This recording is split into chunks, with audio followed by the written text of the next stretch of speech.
Ini beberapa Recording in progress.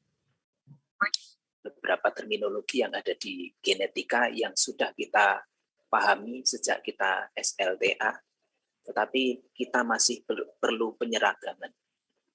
Di sini ada istilah DNA.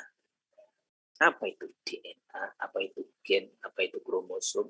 Ada kromosom homolog, ada alel, ada genotipe, fenotip, dominan dan resesif, homozigot dan heterozigot. Ini sudah kita kenal sejak waktu SLTA. Sekarang gen. Ada yang bisa menjawab gen itu apa? Kalau satu kelas saya suruh membuka Google, pasti jawaban gen itu adalah pembawa sifat keturunan. Ada lagi nanti yang menjawab dengan jawaban unit dasar suatu pewaris keturunan. Nah, kata-katanya seperti itu biasanya. Coba kalau berdasarkan pemahaman kalian tanpa membuka Google, apa itu gen? Saya izin menjawab ya Pak. Silakan. Wujud dari gen itu adalah DNA polinukleotida rantai panjang yang mengkode protein. Ya, jadi gen adalah intinya adalah pada kode protein. Nah itu kalau dibaca atau dilihat di Google, kalimat seperti itu tidak akan muncul di Google. Jadi gen selalu saja akan menunjuk suatu apa yang dimaksud dengan pewaris keturunan atau mungkin pewaris sifat atau seirama dengan itu. Nah, kalimat seperti yang disebutkan oleh Mbak Amalia tadi ya. Nah, itu tidak akan muncul kalau kita tidak memahami. Ini gen adalah sebenarnya yang dimaksud dengan gen adalah kode protein. Di gen itu adalah sepenggal DNA yang mengkode satu protein. Sepenggal DNA yang mengkode satu protein. DNA itu apa? DNA adalah wujudnya berupa rantai polinukleotida, rantai panjang, double helix, utas ganda atau double helix, kemudian tersusun sejajar antiparalel. Sudah pernah kita tahu juga ya. Jadi polinukleotida artinya nukleotida yang banyak. Apa nukleotida itu?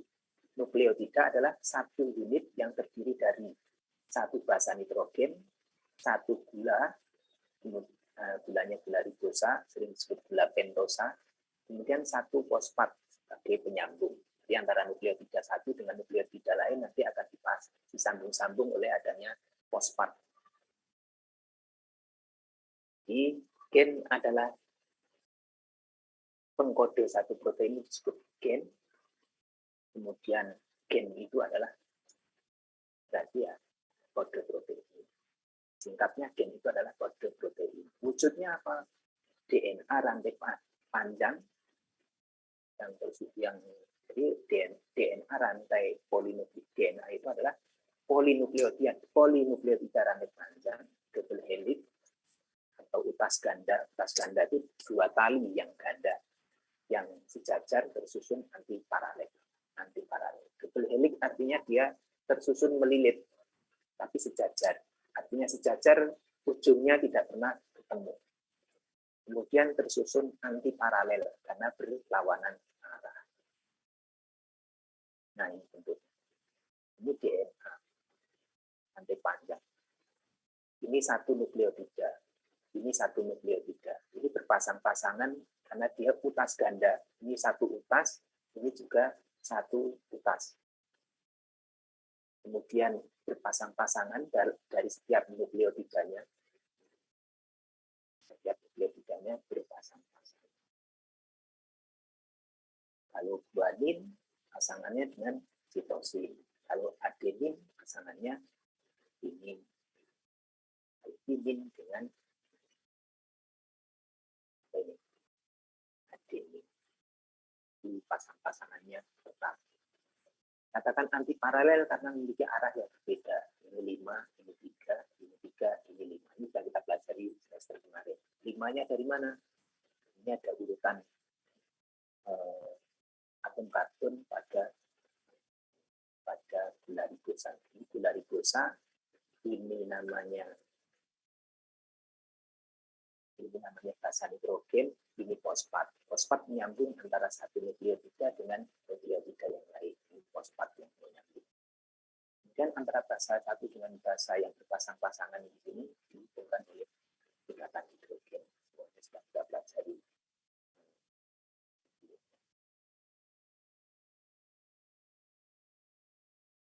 Oke.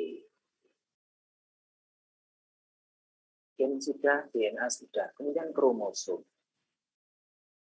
Apa itu kromosom? Nah, coba. Ada yang bisa menjawab kromosom itu apa? Saya, Pak. Iya, silakan. Suatu makhluk hidup yang terdapat benda-benda halus yang terbentuk lurus seperti batang atau bengkok yang terdiri dari zat yang mudah mengikat zat warna. Seperti itu, Pak. Apa tadi? Suatu yang terdapat di dalam makhluk hidup yang terdapat benda-benda halus di dalamnya yang berbentuk lurus seperti batang atau bengkok dan terdiri dari zat yang mudah mengikat zat warna. Yang lain ada yang bisa menjawab? Punya jawaban lain? Kalau batang, benda yang berbentuk batang yang terdapat pada makhluk hidup yang bisa menyerap zat warna, belum spesifik itu. Apa itu? Yang lain mungkin ada bisa. Itu mendapatkan jawabannya dari mana, Pak? Dari buku, Pak. Dari buku. Buku genetika tentunya. Yang lain? Oh, silakan. Mbak Dina Nur.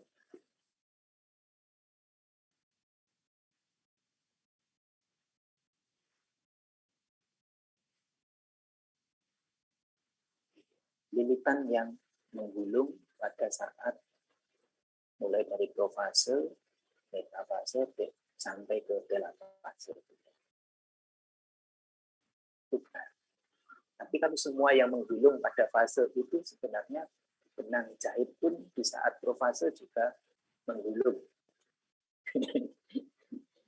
Tepatnya lokasinya ada di inti sel, tapi jadi itu harus disebut ada di dalam inti sel pada suatu makhluk eukariot misalnya.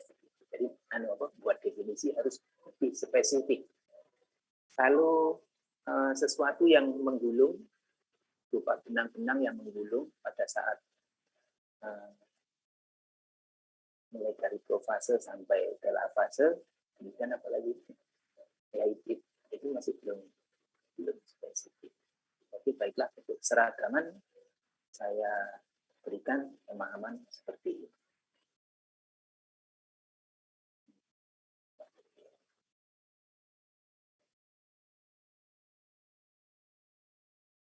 Kromosom. Kromosom itu DNA rantai panjang di dalam inti sel yang digulung memadat dengan protein histon dan non-histon sebagai pengemas. Nah, ini benda. Benda ini letaknya ada di dalam inti sel. Bendanya itu adalah DNA tadi. Nah, DNA itu nanti didefinisikan sendiri apa itu DNA. Polinukleotida, rantai panjang ini DNA. Rantai panjang di dalam inti sel yang digulung memadat dengan protein histon dan non-histon sebagai pengemas. Kapan adanya kromosom ini? Yaitu pada saat tadi profase, metafase, anafase, dan telafase itu benar. Definisi boleh dipanjangkan sampai di sana. Di luar fase itu tidak disebut sebagai kromosom. Jadi fase-fase di dalam sel itu ada fase pembelahan, itu mulai dari fase profase, metafase, anafase, dan telafase. Di luar fase itu disebut dengan fase interfase. Pada fase interfase, benang-benang ini tidak bisa dilihat karena dia tidak dalam keadaan menggulung, dia keadaan terurai. Jadi di luar fase profase sampai telafase tadi, DNA itu tidak menggulung, sehingga dia terurai memanjang. Kalau terurai memanjang, DNA itu menjadi tipis, karena dia berupa uraian yang memanjang. Kalau digulung, baru dia menebal. Sehingga pada waktu interfase, kromosom tidak bisa dilihat, tetapi pada waktu di luar interfase, itu bisa dilihat. Jadi sejak profase sampai telafase, kromosom bisa dilihat. Kemudian kromosom di dalam inti sel saling berpasang-pasangan. Kromosom itu ternyata berpasang-pasangan di dalam inti sel. Terutama ini adalah kromosom pada waktu kromosom tubuh ya, ini sel tubuh ya. Beda dengan sel gamet. Kromosom pada sel-sel tubuh itu berpasang-pasangan. Di dalam sel tubuh saling berpasang-pasangan di dalam inti sel. Sepasang kromosom dikatakan kromosom homolog. Maka ini sudah ada istilah baru lagi, kromosom homolog. Jadi sepasang kromosom dikatakan sebagai kromosom homolog. Kemudian antar sepasang kromosom homolog, gen-gennya saling berpasang-pasangan. Jadi kromosom yang homolog itu gen-gennya saling berpasang-pasangan. Gen-gen yang berpasangan antar kromosom homolog disebut dengan satu alel. Nah, ini ada satu istilah lagi, alel. Jadi yang dimaksud dengan satu alel itu apabila gen-gen itu gen-gen yang sepasang pada kromosom homolog. Jadi alel itu adalah gen-gen yang berpasangan pada kromosom homolog. Coba kalau dibuka di Google, apa itu alel? Ada yang silakan untuk membuka Google. Nanti kita cocokkan benar apa enggak di Google. Izin jawab, Pak. Ya, silakan. Kalau di Google itu, alel merupakan bentuk-bentuk alternatif dari gen pada suatu lokus. Alel terbentuk karena adanya variasi pada urutan basa nitrogen akibat peristiwa mutasi. Ada istilah satu lagi, lokus. Apa itu lokus?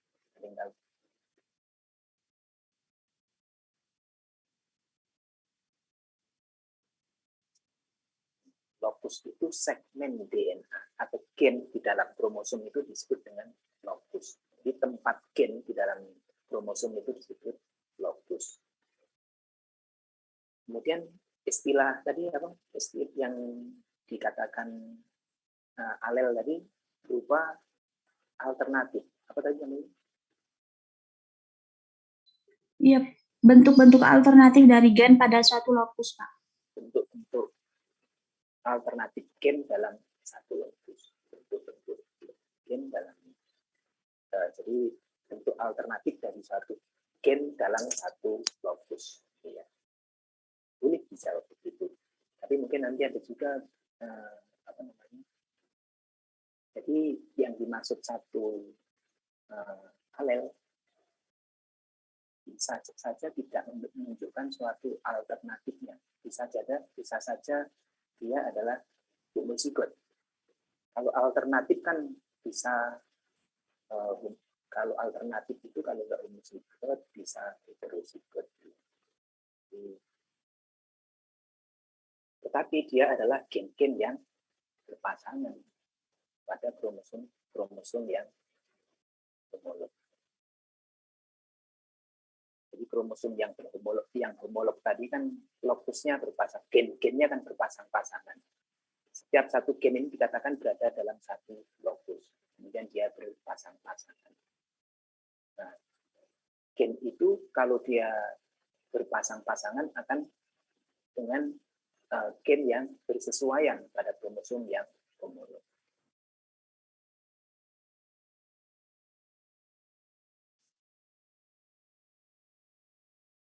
Nah, ini adalah kromosom homolog. Kromosom homolog itu identik bentuknya.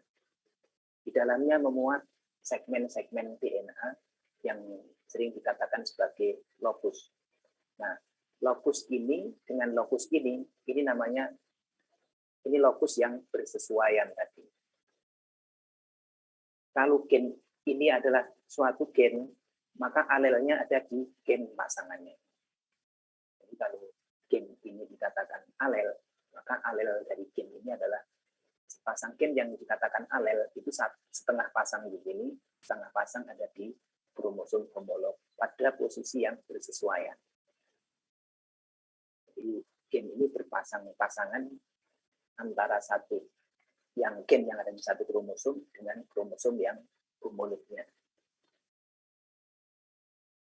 Jadi sering dikatakan bentuk alternatif. Bentuk alternatif itu kalau di sini dominan, di sini resesif.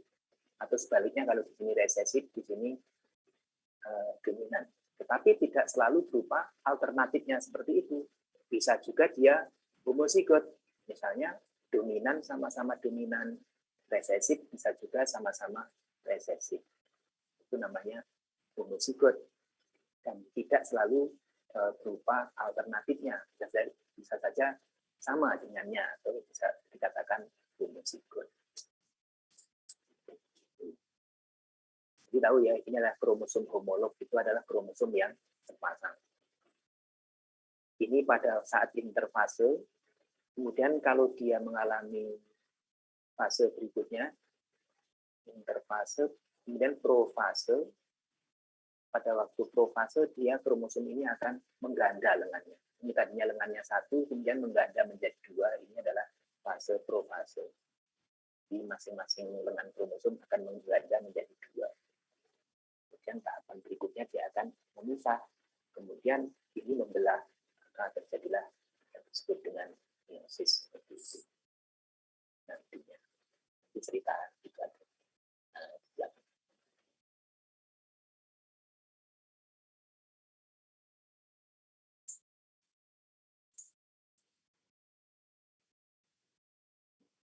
Kita sudah mengenal istilah kromosom, pasang kromosom dikatakan kromosom homolog.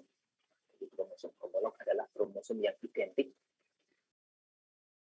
Biasanya identik kalau kromosom homolog itu, karena panjangnya sama, gennya saling berkesesuaian sehingga bentuknya sama. Kemudian antara sepasang kromosom homolog, gen-gennya saling berpasang-pasangan. Pasangan antar kromosom homolog disebut dengan satu alel.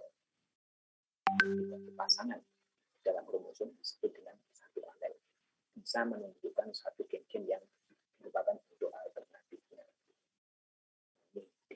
Ini DNA dan kromosom. DNA itu rantai panjang, double helix seperti ini. Di dalamnya ada nukleotida yang saling berpasang-pasangan. Ini adalah dua nukleotida yang berpasang-pasangan dihubungkan oleh ikatan hidrogen. Yang terpilih seperti ini. Kemudian kalau pilinannya maksimal, dia akan semakin memadat membentuk kromosom seperti ini. Ini tahapan lain dari yang ini. Lalu ini adalah pada fase mulai dari profase sampai telafase, lalu ini adalah fasenya interfase dalam keadaan berulang. Ini hanya untuk memudahkan untuk menjelaskan. Tidak pernah kromosom itu pangkalnya berada di fase profase, tapi yang lain, ujung yang lain berada pada interfase tidak pernah. Ini hanya gambaran kalau kromosom ini diuraikan bentuknya seperti ini. Kemudian ada istilah genotip dan fenotip. Fenotip adalah karakter yang bisa diamati dari suatu organisme yang diatur oleh genotip dan lingkungan. Lingkungan ini ya, serta interaksi keduanya. Jadi fenotip adalah karakter untuk menunjukkan suatu karakter yang bisa diamati dari suatu organisme yang diatur oleh genotip dan lingkungan serta interaksi keduanya. Sering dikatakan fenotip adalah sifat yang tampak. Jadi sifat yang tampak itu artinya yang bisa diamati. Kemudian tampilannya diatur oleh genotip itu sendiri, kemudian dipengaruhi oleh lingkungan dan juga interaksi keduanya. Daun warna hijau. Daun warna hijau itu merupakan warna hijau itu adalah karakter. Warna hijau itu adalah karakter dari daun tersebut. Maka itu dikatakan sebagai fenotip. Warna hijau tersebut dikendalikan oleh gen atau genotip, yaitu gen yang mengkode protein pigmen warna hijau itu. Nah, warna hijaunya dipengaruhi oleh adanya gen yang mengkode pigmen warna hijau tadi, dan juga lingkungan yang ada di sekitarnya. Kalau lingkungannya misalnya tidak ada cahaya, maka pigmen tadi bisa tidak terbentuk. Misalnya tanaman yang disembunyikan di dalam kolong tempat tidur, maka walaupun ada genotip yang mengatur supaya bisa menghasilkan pigmen warna hijau, jadi ada kode protein untuk disintesis menjadi protein warna hijau. Karena lingkungannya tidak ada cahaya yang menyebabkan gen ini terekspresi, maka warna hijau tadi tidak bisa terbentuk. Karena lingkungan tidak bisa, lingkungan yang mempengaruhi untuk gen ini bekerja itu tertutup. Jadi untuk bisa terekspresinya pigmen warna hijau tadi, itu harus ada lingkungan yang membantu, yaitu cahaya. Jadi fenotip adalah hasil kerja dari genotip. Jadi ekspresi dari gen itu berupa fenotip. Jadi fenotip ini adalah hasil ekspresi gen. Bagaimana mengekspresikannya? Gen itu terekspresi apabila mensintesis protein. Jadi yang dimaksud dengan ekspresi gen atau ekspresi dari suatu genotipe, apabila genotipe ini mensintesis protein. Hasil ekspresinya adalah fenotip. Fenotip itu adalah karakter yang bisa kita lihat. Seperti itu. Jadi antara genotipe dengan fenotipe itu adalah antara gen dan ekspresinya. Genotipe ini menunjukkan kode suatu gen. Jadi genotip adalah kode yang menunjuk keadaan suatu genetik, yang menunjuk karakter tertentu yang tidak bisa diamati. Jadi kode ini, gen itu kode yang kode tapi tersembunyi, genotipe itu. Dia bisa diekspresikan apabila gen ini mengekspresikan diri. Kalau dia mengekspresikan diri, maka dia akan terbentuk fenotip yang bisa diamati. Bagaimana genotip mengekspresikan diri? Yaitu dengan cara mensintesis protein. Nah, protein itu yang tampilannya nanti dengan adanya protein itu bisa diamati secara fenotip. Jadi ekspresi gen adalah biosintesis protein. Hasilnya adalah fenotip atau karakter yang bisa diamati.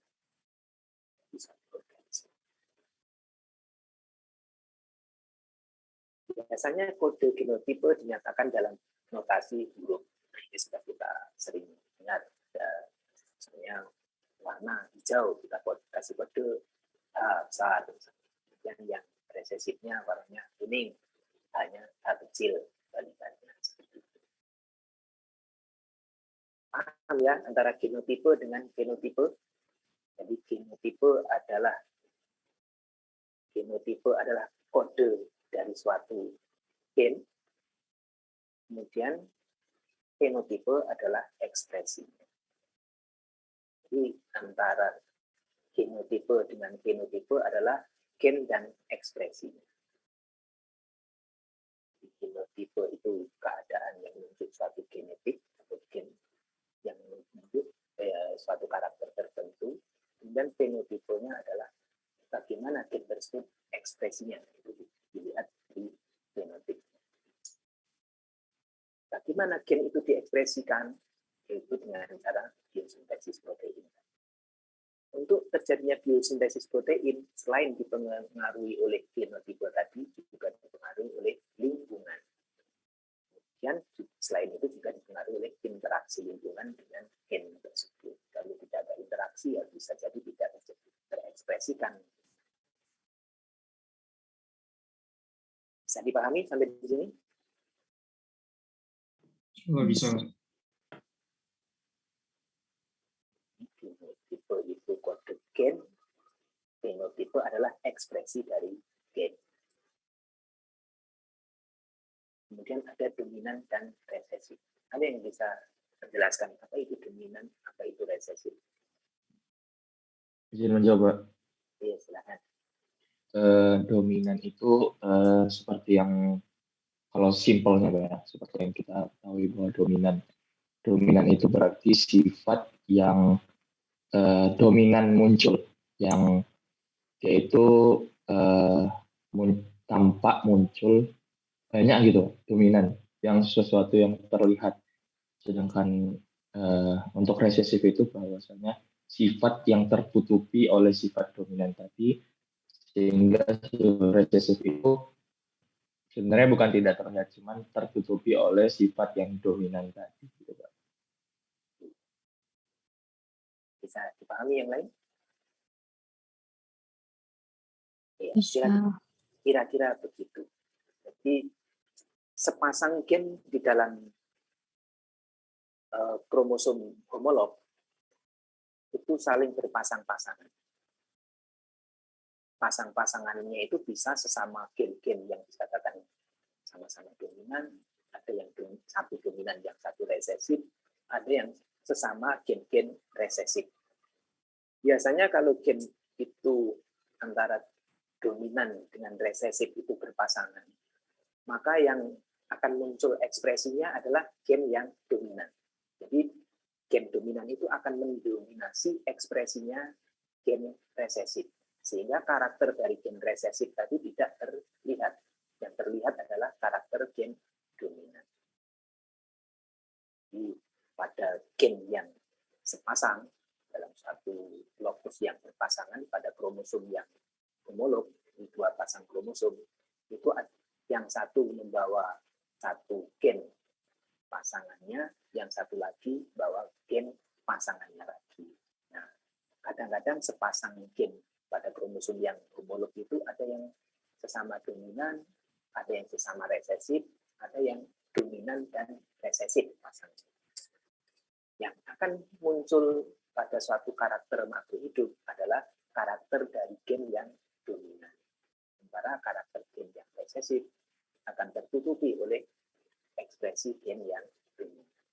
Ini sebenarnya juga betul tadi kata Mas Yoga tadi ya. Muhammad Khairul Ihsan.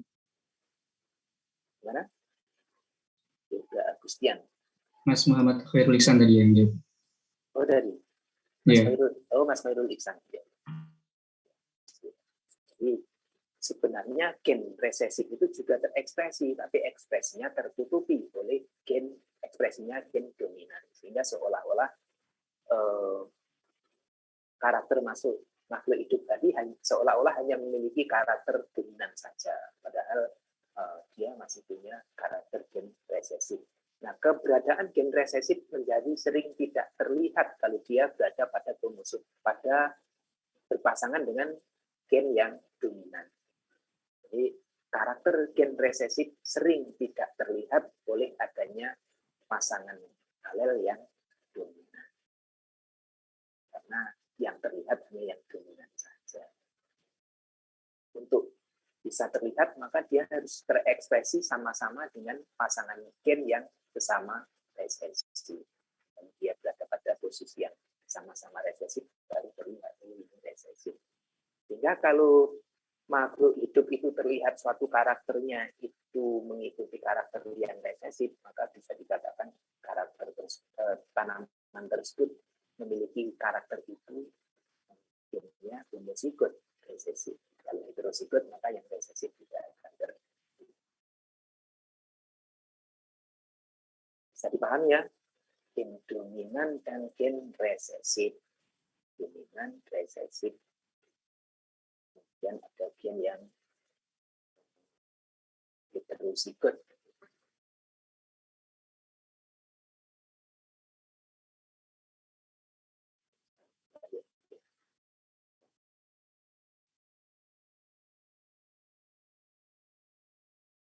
Dominan, resesif. Kemudian heterozigot dan homozigot. Kalau heterozigot itu adalah sepasang gen yang sama-sama dominan atau sama-sama resesif pada kromosom homolog. Jadi alelnya itu sama-sama dominan atau sama-sama resesif, itu disebut homozigot. Kalau dia berbeda, yang satu dominan, satu resesif, disebut sebagai sepasang gen yang heterozigot. Ya, ada homozigot dan ada heterozigot. Ini semuanya sudah kita dapatkan. Kemudian hal yang harus dipahami dalam belajar genetika ini adalah peristiwa meiosis. Peristiwa meiosis ini adalah perpindahan gen atau aliran genetik yang mempersiapkan untuk mewariskan keturunan kepada atau mewariskan suatu gen atau materi genetik ke keturunannya melalui suatu pembentukan sel-sel gamet. Sel gamet itu adalah sel yang kromosomnya setengah dari sel induknya, baik dari induk jantan maupun dari induk betina, menghasilkan sel telur atau sel sperma. Ini disebut dengan sel gamet, kemudian ini adalah sel induk. Sel induk itu kromosom-kromosomnya berpasang-pasangan seperti ini. Ini yang biru ini mungkin dulu dari nenek, ini dari kakek, ini dari nenek, ini dari kakek. Maka dikasih kode biru dan ungu. Ini biru dan ungu ini adalah sepasang kromosom homolog yang satu berasal dari nenek, yang satu berasal dari kakek. Ini yang digambarkan hanya dua pasang kromosom saja, tetapi belum pernah saya mendapatkan organisme yang hanya dua pasang kromosom. Tentunya ini hanya penjelasan secara struktur untuk mudah dipahami. Dalam kenyataannya ini terdiri dari kromosom yang berpasang-pasangan ini banyak, bukan hanya dua pasang. Nah, meiosis itu terdiri dari dua tahap, ada meiosis 1 dan meiosis 2. Pada meiosis pertama, semua lengan kromosom ini akan mengganda. Kita lihat pada ini adalah interfase. Interfase itu belum tahapan pembelahan. Pada tahapan pembelahan, masing-masing lengan kromosom ini akan mengganda. Satu menjadi dua, satu menjadi dua, satu menjadi dua, satu menjadi dua, sehingga semuanya mengganda seperti ini. Ini tadinya lengannya cuma dua, ini menjadi 4. Masih berpasang-pasangan. Ini homolog dengan ini homolog dengan yang ini.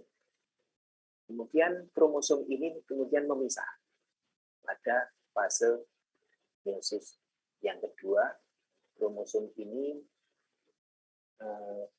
memisah dari antara kromosom sel anak dengan kromosom aslinya memisah. Ini kan kromosom asli, ini kromosom bukan ya. Jadi ini kromosom ini memisah begitu saja ya. Jadi kromosom homolog tadi memisah. Sehingga masing-masing hanya mendapatkan setengah pasang. Jadi kromosom yang tadinya berpasang-pasangan ini memisah menjadi dua sel. Jadi satu sel membawa setengah pasang, satu sel lagi membawa setengah pasang. Kemudian pada tahapan berikutnya, setelah memisah, kemudian kromosom yang lengannya sudah mengganda tadi, membelah diri. Ini masing-masing kromosom membelah diri, sehingga yang tadinya lengannya sudah mengganda menjadi 4, yang tadinya 2 lengan kiri dan kanan, kemudian menjadi 4. Kemudian di sini mengganda lagi menjadi 2. Ini yang biru ini menjadi 2, yang satu ke sini, yang satu ke sini. Kemudian yang ungu, yang sebelah sini ke sini, yang sebelah sini ke sini. Itu juga yang ini.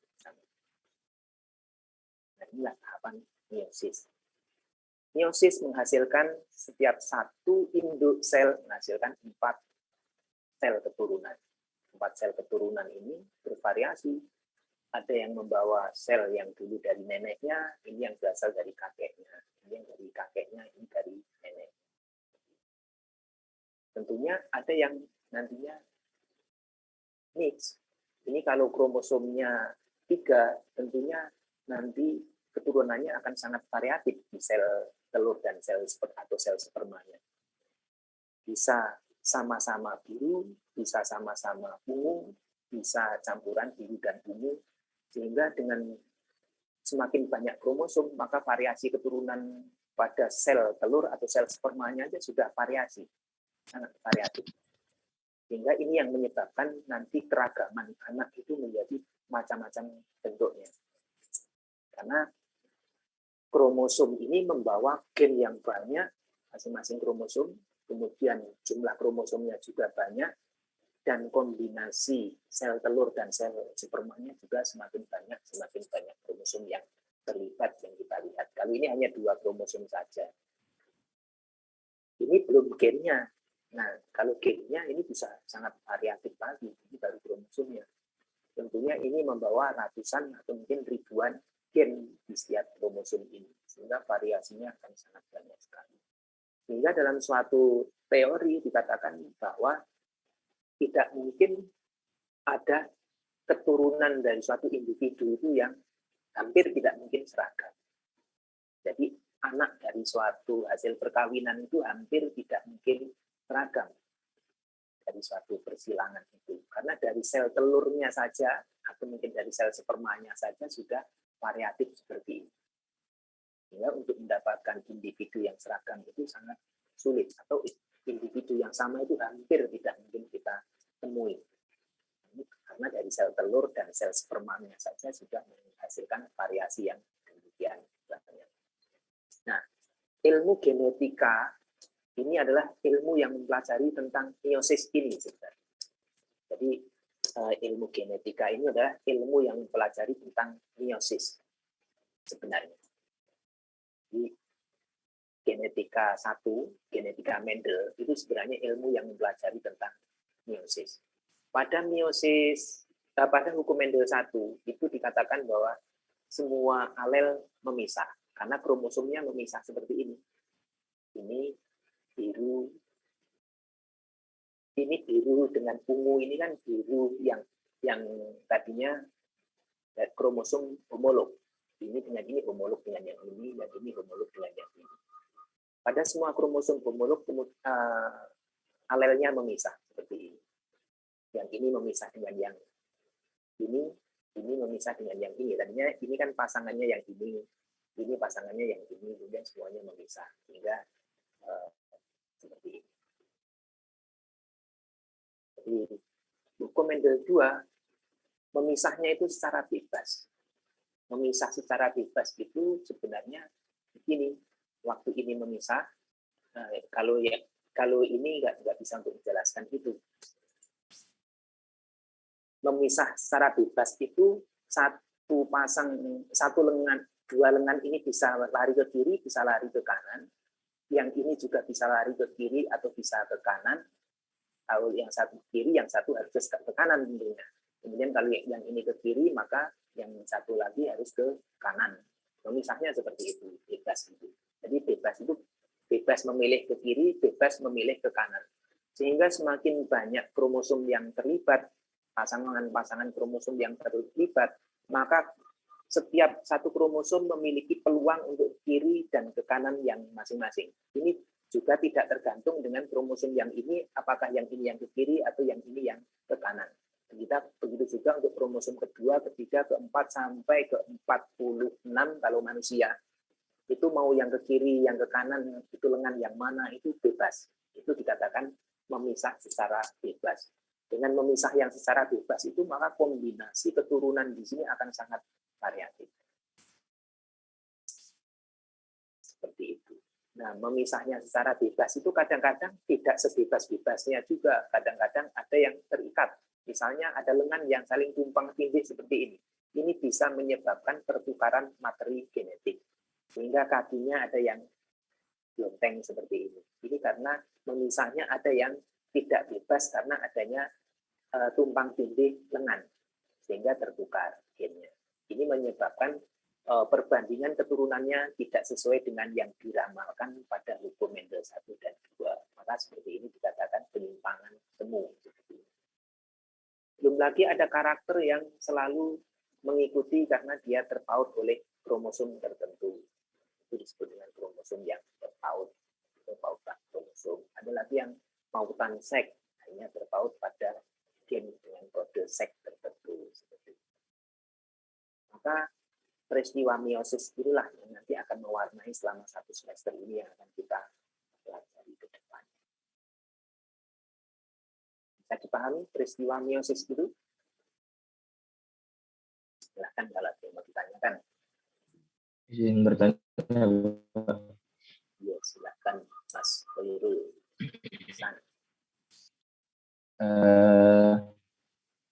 Begini Pak, mengenai sifat dominan resesif kita ya. Nah, intinya mutasi, gitu ya. Mutasi. Tentunya gen itu membawa sifat yang baru, bukan ya Pak? Nah, Iya.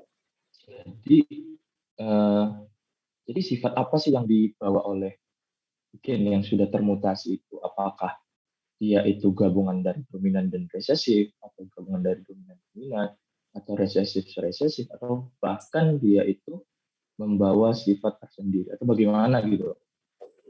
Mungkin itu Pak yang mau saya tanya. Terima kasih Pak.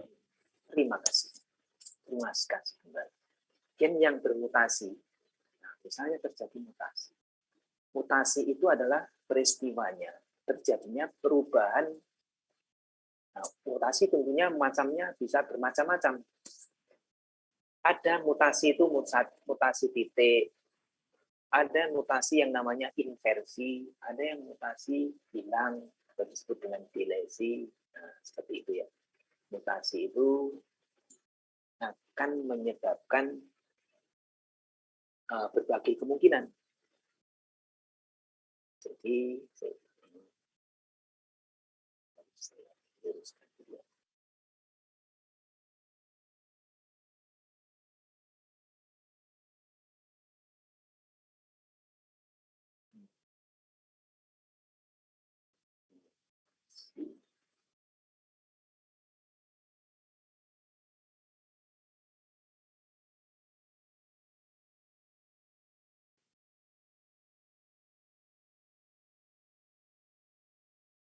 Mutasi adalah perubahan urutan DNA di dalam suatu kromosom. Berubahnya itu bisa berbagai sebab. Misalnya ini kepotong.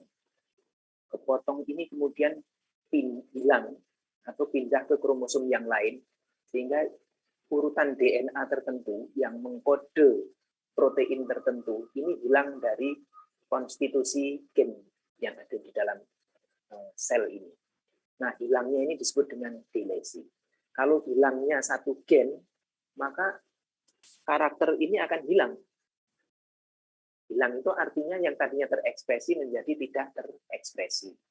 Misalnya yang tadinya rambutnya hitam, karena kode gen yang mengkode pigmen warna hitam ini hilang, maka satu rambut yang diakibatkan oleh termutasinya gen pigmen warna hitam ini menjadi tidak ada rambut, menjadi rambut yang tidak berwarna hitam. Misalnya rambutnya menjadi putih. Itu mutasi karena hilangnya segmen kromosom yang mengkode pigmen warna hitam. Atau mungkin mutasinya ini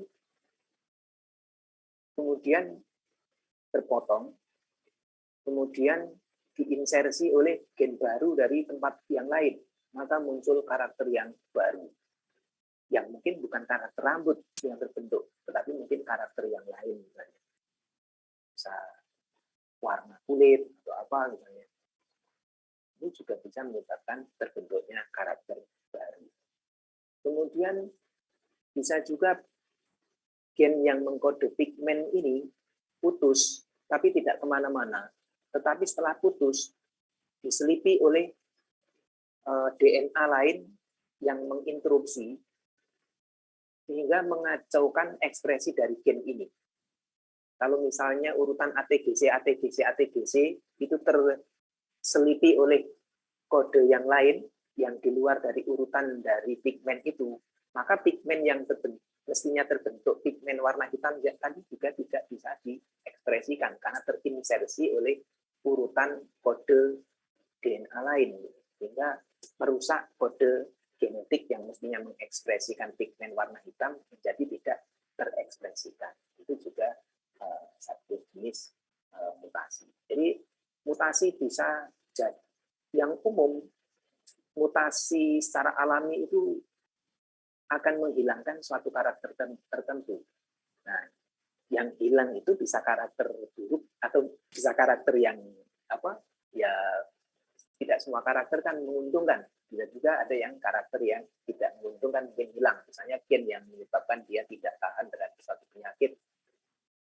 Protein itu menyebabkan bisa dikenali oleh suatu penyakit misalnya. Maka suatu gen ini bisa hilang menyebabkan tanaman yang tadinya mudah dikenali oleh penyakit menjadi tidak dikenali oleh suatu penyakit tertentu. Tanaman ini menjadi lebih tahan terhadap penyakit karena dengan adanya protein yang untuk mudah dikenali penyakit tadi menjadi tidak bisa dikenali misalnya seperti itu. Jadi mutasi biasanya hilangnya suatu segmen DNA tertentu atau menjadi tidak terekspresinya suatu gen karena kerusakan gen tersebut atau mungkin terseliti oleh karakter yang atau DNA yang lain. Sehingga yang tadinya terekspresi menjadi tidak terekspresi. Nah, pada umumnya sebenarnya mutasi itu merugikan bagi organisme tersebut. Tapi kadangkala bisa menguntungkan kalau misalnya yang termutasi itu justru karakter yang buruk tadi. Tapi itu sangat jarang terjadi. Jadi pada umumnya mutasi akan menyebabkan hilangnya ekspresi gen tertentu karena perubahan susunan gen tadi. Jadi tidak terekspresi. Itu, Mas. Baik, Pak. Terima kasih, Pak. Berarti sifatnya tadi itu, karakternya tadi itu tidak terekspresi ya, Pak. Berarti karena sudah terjadi pengusipan ataupun perubahan yang tadi. Baik, Pak. Terima kasih, Pak. Ya, jadi perubahan urutan DNA, ATGC itu bisa hilang beberapa segmen, bisa juga diseliti oleh segmen lain sehingga kacau. Bisa juga satu segmen hilang semuanya. Itu pada umumnya merugikan. Tapi akan bisa terjadi sangat kecil peristiwa itu justru menguntungkan. Maka kadang-kadang mutasi buatan sering dibuatnya itu rata-rata kalau mutasi buatan itu menghasilkan tanaman yang unik. Yang unik itu karena sebenarnya bagi tanaman itu sendiri tidak menguntungkan, tetapi bagian membuatnya itu untung. Misalnya membuat tanaman hias, dibuat mutasi secara buatan, bisa diradiasi dengan sinar gamma, sinar beta atau apa itu menyebabkan DNA-nya putus-putus sehingga beberapa gen yang tadinya terekspresi menjadi tidak terekspresi. Warna daun mestinya hijau, warna hijaunya hilang sehingga menjadi warnanya belang-belang karena pada bagian-bagian tertentu gen yang mengekspresikan warna hijau itu menjadi hilang sehingga daunnya menjadi putih, hijau, pada bagian yang termutasikan itu menjadi daun warna hijau sehingga menghasilkan daun tanaman yang variegata itu yang bolong-bolong putih hijau itu hasil mutasi buatan. Jadi pada bagian tertentu tidak mengekspresikan pigmen warna hijau karena pigmen warna hijaunya gennya dirusak secara spot-spot tapi tidak merata. Itu salah satu contoh dari cara pembuatan mutasi buatan. Tapi tanaman apa menguntungkan? Sebenarnya tidak menguntungkan. Daun itu kalau hijau semua kan bisa melakukan fotosintesis semua. Tapi pada bagian yang warnanya putih, nggak ada pigmen hijaunya, bagian itu tidak bisa melakukan fotosintesis. Sehingga terhambat sebenarnya pertumbuhan. Ada lagi mutasi yang menggandakan kromosom, mutasi buatan, misalnya diberi kolkisin. Semua DNA-nya mengganda, kromosom itu mengganda. Pembelahannya dihambat, maka kromosomnya terhenti pada fase misalnya profase. Profase itu semua kromosom sudah mengganda, tetapi tidak jadi membelah. sehingga kromosomnya double atau terhenti pada saat metafase. Kromosomnya semuanya sudah mengganda, kemudian tidak terjadi pembelahan. Sehingga kromosomnya semuanya ganda, kinerja biosintesis proteinnya menjadi double. Jadi mestinya satu siklus sintesis protein itu menghasilkan 10 unit protein, karena kromosomnya ganda, maka biosintesis proteinnya menjadi 2 kali lipatnya. Maka ukuran tanamannya bisa menjadi lebih besar, lebih giant. Daunnya lebar-lebar, sehingga tanaman itu menghasilkan buah yang besar-besar juga. Itu tanaman seperti itu namanya kromosomnya yang digandakan. Sering disebut dengan tanaman poliploid. Jadi tumbuhan itu menjadi ukurannya lebih besar. Walaupun tidak semua yang poliploid semuanya besar, kadang-kadang ada yang justru kecil itu ada. Jadi kalau mau membuat mutasi buatan yang lebih mudah untuk sering mudah diamati itu biasanya dengan penggandaan kromosom. Tidak merusak kromosom, tetapi semua kromosomnya mengganda. Nah, bahan-bahannya bisa menggunakan colchicine. Sekarang ada zat baru yang juga diketahui bisa melakukan mutasi buatan secara penggandaan, ada namanya orizalin. Orizalin itu juga senyawa alami yang bisa digunakan untuk buat kromosom mengganda, tetapi tidak membelah. Pada tahap berikutnya baru membelah. Tanaman yang poliploid biasanya tanaman buahnya lebih besar, daunnya lebih lebar, seperti itu. Lebih besar. Itu Mas Khairul Ihsan. Baik Pak, terima kasih Pak atas penjelasan. Sangat menarik Pak. Jadi genetik ini sebenarnya ilmu sekaligus seni. Ilmu karena di dalamnya syarat dengan ilmu pengetahuan yang ya, tentang DNA itu kan ilmunya. Tapi seninya kita bisa membuat karakter-karakter tanaman yang baru dengan cara merekayasa genetik. Tentunya di dalam koridor agama ya, kita bisa merekayasa genotip suatu tanaman atau mungkin hewan, tetapi kita tidak boleh merekayasa genotipe manusia karena nanti akan menyalahi kodrat dari penciptaan Allah, sehingga ada kode etik di sana yang tidak boleh, tidak semuanya boleh kita lakukan. Yang lain mungkin ada yang mau ditanyakan terkait dengan gen, kromosom, alel. Mohon izin Pak. Ya, silakan Mas Yoga. Ini Pak, saya masih kurang paham mengenai tadi yang proses meiosis. Pertama itu ketika proses ini indosilang atau crossing over itu kan ada letak atau lokasi yang namanya kiasma. Gitu. Nah itu proses pindah silang itu maksudnya antar kromatid yang non saudara itu bagaimana prosesnya gitu, bagaimana mekanismenya? Apakah mereka ya spontanitas saja langsung misal menggandeng gitu atau menyilang gitu, ataukah memang ada mekanisme khusus gitu sehingga pun ketika mereka lepas, ketika mereka tidak bertaut lagi itu masih ada gitu, masih ada alel yang tertinggal di kromatid non saudara tadi. Itu, terima kasih. Jadi pada peristiwa pindah silang itu ada peristiwa pertukaran materi genetik. Jadi DNA ini kan kalau kita lihat ya tidak seperti lengan kromosom itu tidak seperti lengannya manusia yang saling tumpang tindih, tidak terjadi apa-apa, tidak akan terjadi pertukaran genetik. Tetapi kalau misalnya pada DNA ini kan hanya rantai panjang polinukleotida yang memiliki yang tersambung-sambung oleh adanya ikatan kimia. Beda dengan tangan kita yang terikat oleh ikatan otot. Kan serabut otot itu kan banyak sekali dan kuat sekali. Maka di sana tidak akan terjadi lepasnya suatu lengan, kemudian terjadi pertukaran. Tapi kalau suatu ikatan kimia, itu di saat dia berdekatan seperti ini, maka ikatan-ikatan yang lebih kuat itu akan lebih mudah untuk saling berpasangan, kemudian ikatan yang lemah maka akan lebih mudah putus. Jadi seperti itu. Jadi kenapa ini bisa terjadi pertukaran materi?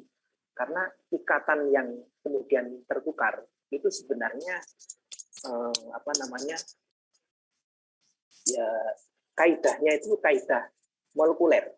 Kaidah molekuler itu ikatan yang paling kuat maka dia akan berikatan semakin kuat. Tetapi kalau misalnya ditawari dengan ikatan-ikatan yang lain yang mestinya lebih kuat, maka dia bisa bertukar seperti itu. Jadi ini sebenarnya bentuk perselingkuhan sebenarnya. Bentuk perselingkuhan itu kalau sepasang ini kan sebenarnya kan bergandeng dengan ini. Tapi karena ikatannya itu mungkin bisa sama kuat dengan kalau dia berikatan dengan yang lengan yang satunya lagi, maka itu bisa terjadi pertukaran. Sama kuat atau yang satu lebih lemah atau yang satu lebih kuat.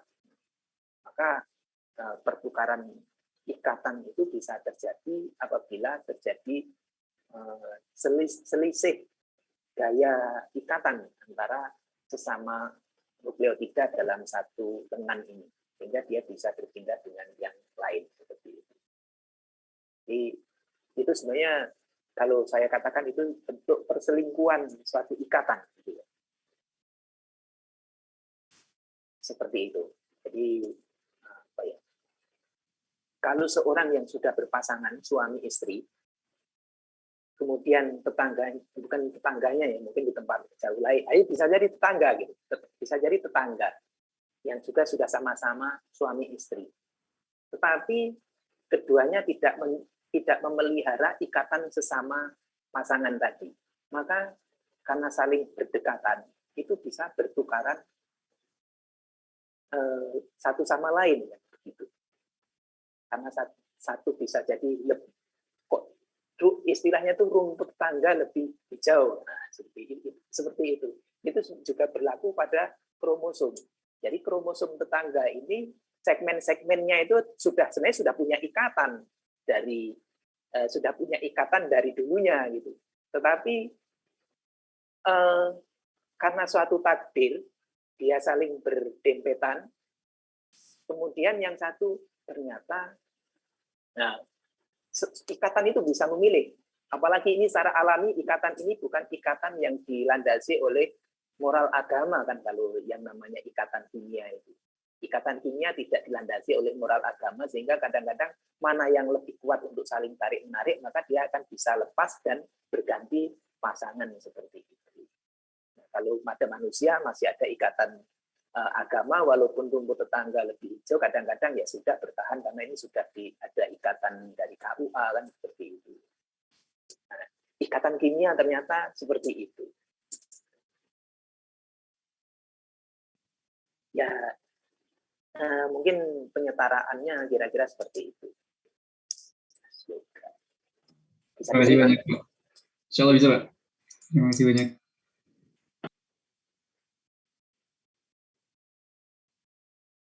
Tugasnya kalau sudah menikah nanti itu supaya ikatan yang membuat ikatan kuat itu tetap kuat itu bagaimana? Suatu ikatan menjadi kuat itu kan kita harus ingat saat bersatunya dulu. Apa yang menyebabkan dua ikatan ini bisa menyatu? Apa yang paling menarik dari pasangan ini? Itu valensinya. Jadi yang menyebabkan suatu zat tarik-menarik itu kan disebabkan oleh valensi yang bersesuaian. Artinya konjugatif. Konjugatif itu artinya gini, kalau satu memiliki dua ikatan, yang satu harus memiliki dua ikatan yang berlawanan. Ini namanya ikatan konjugatif.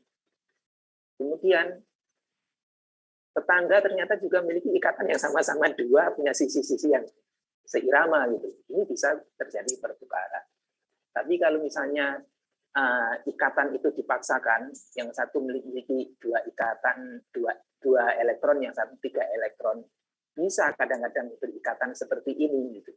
Tetapi ini harus kadang-kadang selingkuh dengan yang lain, yang ini masih bisa mencari ikatan yang lain. Nah, ini namanya ikatan ini kurang kuat ya, seperti ini.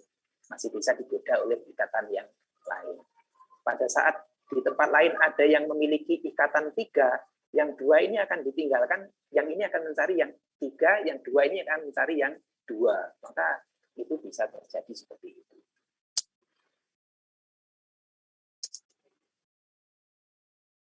Gitu. Yang lain mungkin ada yang mau ditanyakan? Oh ya Pak. Iya, silakan Mas Musaki. Oke, jadi saya ingin bertanya Pak mengenai apa namanya bayi kembar identik itu ya Pak ya. Nah itu kan apakah bisa dilakukan dengan cara rekayasa genetik secara alami ataupun buatan? Ya, dari sudut pandang ilmu genetika ataupun kedokteran ya mungkin, apakah bisa dilakukan ya Pak? Kemudian faktor atau peluang besar bisa terwujud bayi kembar identik itu seperti apa Pak? Karena kan saya pernah baca di salah satu artikel itu bisa menggunakan sistem bayi tabung, kemudian ada inseminasi seperti itu. Nah itu bagaimana ya Pak? Terima kasih. Tahapan meiosis yang semestinya ini sudah tershare ya. Sudah. Tahapan meiosis yang sesungguhnya sudah terjadi seperti ini. Semestinya sel telur dan sel sperma itu sangat variatif seperti ini. Sehingga nanti ada peluang untuk dibuai dari sel sperma yang juga memiliki variasi yang sama-sama banyaknya seperti ini. Sehingga sebenarnya untuk mendapatkan bayi yang identik secara genetik itu kan sangat sulit ya. Karena dari sel telurnya aja dan sel spermanya sudah sangat variatif seperti ini. Kan begitu ya. Jadi secara alami kembar identik itu sangat sulit terjadi seperti ini. Karena dari sel sperma dan sel telurnya sudah sangat variatif seperti ini. Bagaimana kembar identik bisa terbentuk? Nah, sel sperma sudah terbentuk seperti ini, kemudian dipilih salah satu sel sperma yang misalnya yang seperti ini misalnya. Kemudian sel sperma ini dibiakkan. Begitu juga sel telurnya juga sudah didapatkan sel telur tertentu yang sama, yang diambil salah satu, kemudian dibiakkan juga. Sel ini kalau sudah dibiakkan dalam keadaan zigot itu kan kromosomnya tidak berpasangan seperti ini. Sehingga kalau ini dibiakkan, maka seluruh keturunannya akan seragam seperti ini semua. Itu juga sel telur yang sudah dipilih, yang berasal dari satu telur, maka kalau dia dibiakkan kan akan menghasilkan telur-telur yang seragam. Kemudian dari telur yang seragam, sel sperma seragam, kemudian disatukan, maka akan menghasilkan keturunan yang seragam. Maka itu disebut dengan kembar yang identik. Jadi sudah menjadi sel telur, tapi masih dibiakkan lagi, dibelah, diperbanyak. Sel spermanya juga sudah dapat, kemudian diperbanyak lagi, kemudian disatukan. Maka itu akan menghasilkan kembar yang identik. Seperti itu, Mas. Baik, Pak. Terima kasih. Teknologi bisa dibuat seperti itu. Tentunya itu pada bayi tabung memungkinkan. Jadi sel telur yang sudah yang satu, kalau digandakan kan dia akan seragam. Karena dia bukan dari kromosom yang berpasang-pasangan, tapi dari kromosom yang setengah pasang. Kemudian digandakan sampai banyak sekali. Begitu juga pada sel seperti kita satukan. Dan dia akan menjadi bayi yang seragam. Secara alami tidak terbentuk seperti itu. Karena secara alami sperma sudah bermacam-macam, sel telur pun juga sudah bermacam-macam. Tuh, Mas Zaki. Yang lain mungkin masih ada pertanyaan. Genetik ini sangat menarik sehingga mau sampai kapanpun pertanyaan akan terus banyak. Saya Pak izin bertanya. Silakan, Mbak Masuro.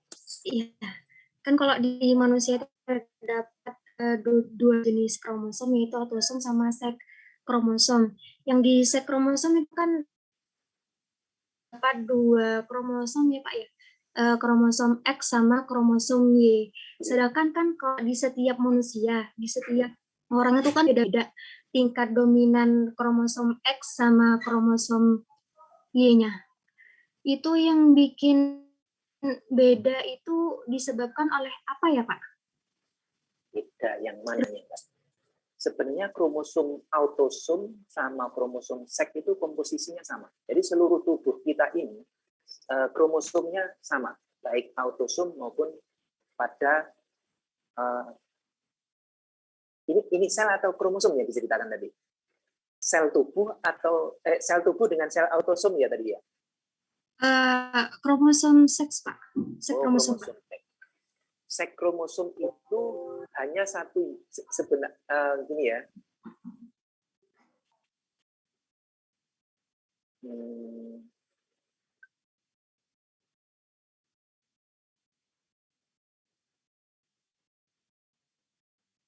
Sebenarnya sel tubuh maupun sel kelamin itu sebenarnya sama. Sel tubuh juga ada sel X dan Y-nya.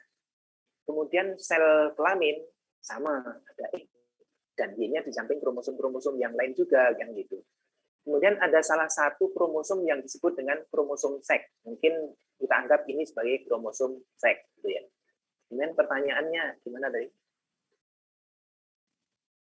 Apakah di setiap orang itu, orang satu sama orang yang lainnya itu sama komposisi kromosomnya? Jika tidak sama komposisi kromosomnya, maksudnya yang di orang A itu yang mendominasi itu kromosom Y, sedangkan yang orang B itu yang mendominasi kromosom X. Jika berbeda, Pak, antara keduanya itu, maksudnya yang mendominasi itu disebabkan oleh apa ya, Pak? Terima kasih. Sebenarnya tidak ada kromosom dominan, tidak ada kromosom resesif. Atau yang tidak dominan gitu ya. Yang namanya kromosom itu dikatakan homolog. Itu karena dia sama-sama kromosom yang menuju pada satu karakter yang tertentu gitu ya. Jadi sebenarnya saya kurang paham dengan pertanyaanmu ini. Jadi kalau ini adalah sel tubuh si A. Kemudian di tempat lain ada kromosom tubuh si B. Entah apakah itu sel tubuh atau sel autosom ya. Apakah itu autosom atau sel kelamin, itu sebenarnya komposisi gen, komposisi kromosomnya sama.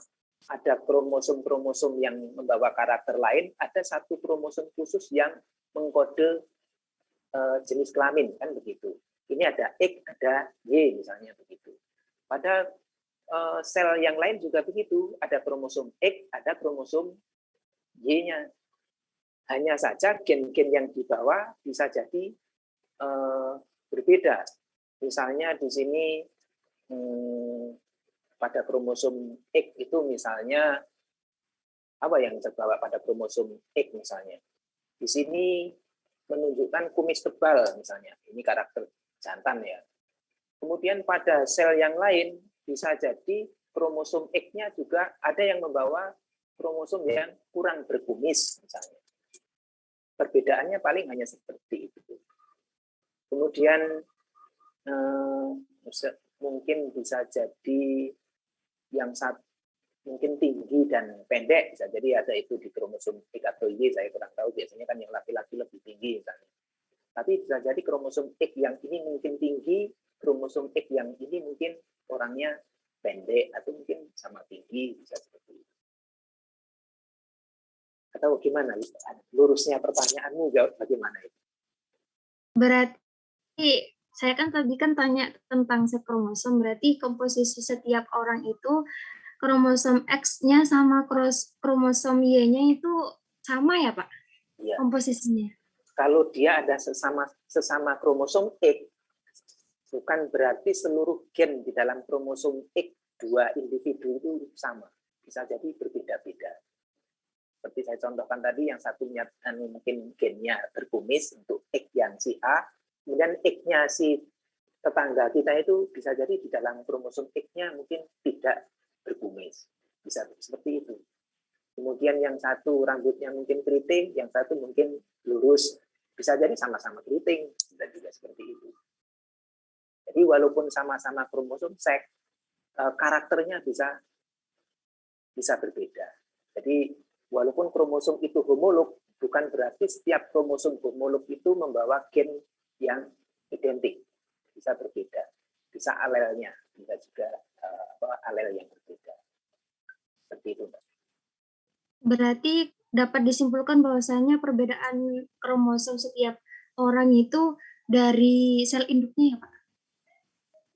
Iya, jadi mau karakter seperti apapun bisa berasal dari neneknya, bisa juga berasal dari kakeknya. Jadi bisa dari nenek ibu, bisa juga dari nenek dari ayah, bisa begitu. Jadi banyak sekali variasi. Terima kasih, Pak. Terima kasih kembali. Mohon maaf kalau saya tidak kurang bisa menangkap pertanyaan. Kira-kira seperti itu. Jadi kromosom itu walaupun homolog atau mungkin bersesuaian dari satu orang dengan orang yang lain, bisa jadi karakter gennya bisa berbeda. Karena proses DNA itu sudah melalui apa namanya ya, ada bagian-bagian yang berbeda walaupun dia kromosom itu homolog, karena sudah turun-temurun dari berbagai keturunan yang panjang sekali. Yang lain mungkin masih punya pertanyaan? Saya izin bertanya, Pak. Silakan, Mbak Indah. Ya, di DNA sama RNA itu kan mengandung segmen ekson dan juga intron, di mana intron itu merupakan segmen yang dianggap tidak diekspresikan menjadi protein, sedangkan ekson itu dianggap bisa diekspresikan sebagai protein. Dan pada saat proses sintesis protein itu kan terjadi pematangan RNA kan, Pak, di mana terjadi proses splicing, yaitu pemotongan bagian intron dan menggabungkan segmen ekson pada RNA. Nah, pertanyaan saya, sebenarnya kegunaan dari segmen intron itu apa? Dan mengapa pada DNA dan juga RNA itu tidak langsung saja semuanya itu ekson? Kenapa kok mesti ada intron? Seperti itu, Pak. Terima kasih.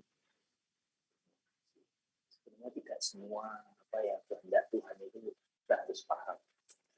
Ada yang sesuatu yang diciptakan Allah itu ada bagian dari kita itu yang tidak harus paham itu. Sehingga apa yang kadang-kadang sesuatu yang tidak dipahami itu bisa jadi setiap orang memiliki persepsi yang berbeda-beda juga. Fungsinya untuk apa bisa jadi masih belum saya malah belum tahu itu. Jadi, nanti cari sendiri. Sebenarnya ini adalah materi genetik, kalau genetika yang ini genetika molekuler yang berbicara tentang struktur dari gen. Itu ada ekson, ada intron dan sebagainya, itu dari genetika molekuler. Kalau sekarang saya jawab, mungkin saya anggap itu sebagai casing dari suatu gen. Jadi gen, kalau manusia menciptakan HP saja ada bungkusnya, mungkin juga punya casing supaya dia tidak mudah terganggu oleh kiri kanannya, maka dia dikasih casing, jadi seperti itu. Saya kurang bisa menjawab. Jadi kadang ada sesuatu yang tidak harus semua kita pahami dalam satu pelajari lagi. Baik, terima kasih, Pak. Kalau nggak ada casingnya kan HP kan udah jatuh kan pecah. Nah, mungkin juga seperti itu. Pada waktu mau translasi, casingnya harus dilepas. Kalau mau ganti baterai, HP-nya juga harus dilepas dari casingnya. Mungkin mekanisme yang serupa itu. Itu nanti fungsi intron untuk apa? Sudah pernah googling belum di Google? Fungsi intron. Maaf ya, nggak bisa jawab. Ya, maaf, karena ilmu manusia itu sebenarnya tidak banyak. Terbatas. Ini juga suatu pelajaran. Adanya suatu pertanyaan yang membuat saya untuk suatu saat akan mencari seperti itu. Kadang-kadang kita belajar tentang Mendel, di luar dugaan ada pertanyaan genetika molekuler yang apa-apa. Mendel dengan genetika molekuler itu memang saling melengkapi. Dan kalau saya jawab ngawur pun, ya karena kita sama-sama nggak tahu kan, nanti kita sama-sama punya tantangan untuk nanti mencari yang sebenarnya. Saat ini saya jawab itu casing.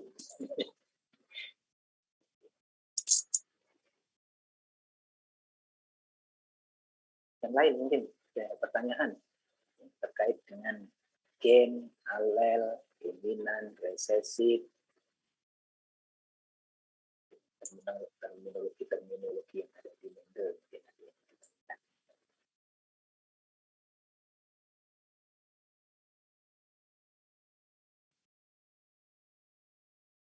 Ratu Amanah bertanya.